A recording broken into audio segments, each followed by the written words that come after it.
সিধাই থেকে দুই কুখ্যাত আন্তর্জাতিক মানব পাচারকারী তথা টাউটকে গ্রেফতার করল আগরতলা জিআরপি থানার পুলিশ। মানব পাচারের সঙ্গে যুক্ত থাকার অভিযোগে সিধাই থানা এবং জিআরপি থানার রীতিমতো এম্বুসে বসে দুই যুবককে গ্রেফতার করে।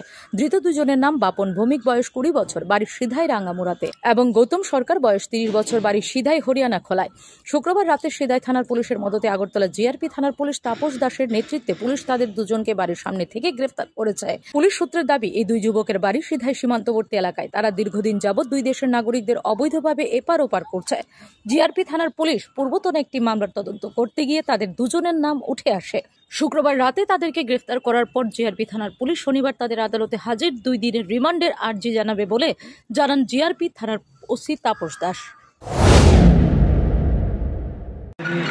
গত 30/2024 একটা আমাদের আগরতলা জিআরপিএসে একটা কেস হয়েছিল, যার মধ্যে 6 জন বাংলাদেশি ন্যাশনাল এবং একজন ইন্ডিয়ান টাউট অ্যারেস্ট হয়েছিল।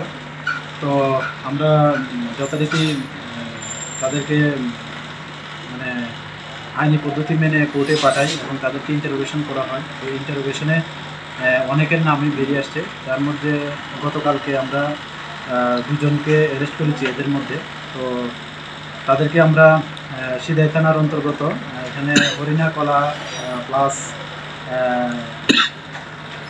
একটা জায়গা আছে, ওইটার পাশেই দ্বীপের পাশেই তাদের বাড়ি, বর্ডার ফেন্সিংয়ের পাশেই। তো আমরা সিধাই পিএসের সহযোগিতা নিয়ে 2 জনকে অ্যারেস্ট করেছি। Bureau report, S Bharat live 24 hours.